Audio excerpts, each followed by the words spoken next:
926 corresponde a un cambio del orden del día, Noriega Donoso.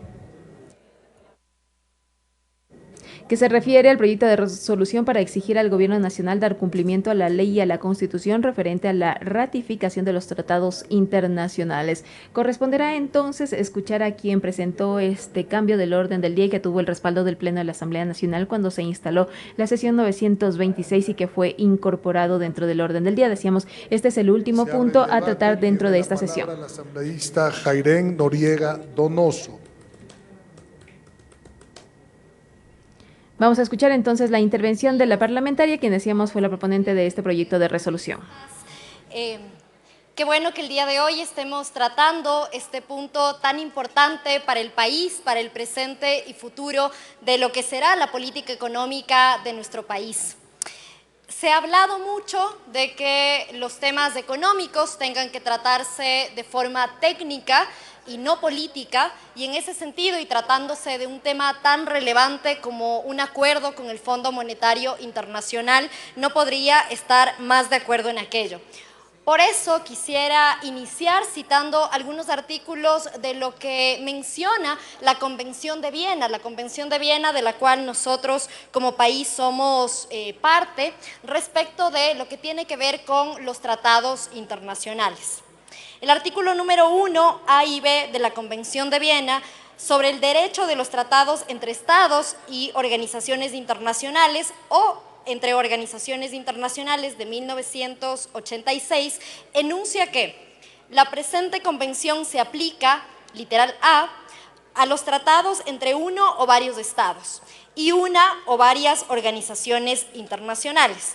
Eso quiere decir que, digamos, se ha dicho, se ha malinterpretado que los tratados internacionales únicamente pueden ser suscritos entre estados y eso no es así. Los tratados internacionales pueden ser, como lo dice la Convención de Viena, suscritos también entre un organismo internacional, en este caso como el Fondo Monetario Internacional, y un estado, como en este caso el Estado ecuatoriano. ¿Qué también nos dice el convenio constitutivo del Fondo Monetario Internacional? Nos dice que dicha institución es un organismo internacional. El artículo 5 de la sección 3 del mismo convenio establece también que las condiciones para los países miembros del uso de los recursos los establecerá el Fondo Monetario Internacional. Nos encontramos discutiendo, colegas asambleístas, este tema precisamente porque el 25 de abril el Estado ecuatoriano y el Fondo Monetario Internacional anunciaron que se llegó a un acuerdo a nivel técnico para un nuevo préstamo, un nuevo acuerdo entre el Fondo Monetario Internacional y el Estado ecuatoriano. Sin embargo, colegas asambleístas, y no seré la única, varios de nosotros hemos solicitado información al Ministerio de Finanzas respecto de este tema, porque necesitamos conocer las condiciones, necesitamos conocer el valor por el cual se está llegando a este acuerdo, cuál es la tasa de interés y sobre todo algo que debería preocuparnos o al menos llamarnos la atención a todos y a todas, tiene que ver con cuál va a ser el uso, cuál va a ser el destino de estos recursos que además no los pagará el presidente de turno, sino todos los ecuatorianos y las ecuatorianas. En ese sentido, colegas asambleístas, la Constitución de la República es sumamente clara. El artículo 18, por ejemplo, nos dice que no existirá reserva de información excepto en los casos expresamente establecidos en la ley. En caso de violación a los derechos humanos, ninguna entidad pública negará la información. Este artículo es relevante citar, colegas asambleístas, porque con fecha 14 de mayo el Ministerio de Finanzas emitió un comunicado en el cual pretendía que la información que el Ministerio decida, el Ministerio de Finanzas, sea reservada incluso llegando a un plazo de 15 años de reserva.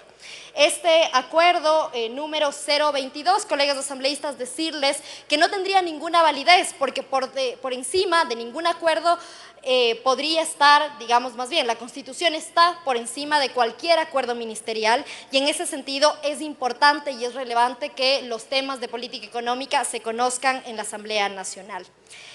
El día de hoy lo que nosotros quisiéramos, ¿no es cierto?, aprobar es un proyecto de resolución en el cual se dé cumplimiento al artículo 418 y 419 de la Constitución, que dice lo siguiente: la ratificación o denuncia de tratados internacionales requerirá la aprobación previa de la Asamblea Nacional. En los casos, se citan 5 causales, el número 5, comprometan la política económica del Estado establecido en su Plan Nacional de Desarrollo a condiciones de instituciones financieras internacionales o empresas transnacionales.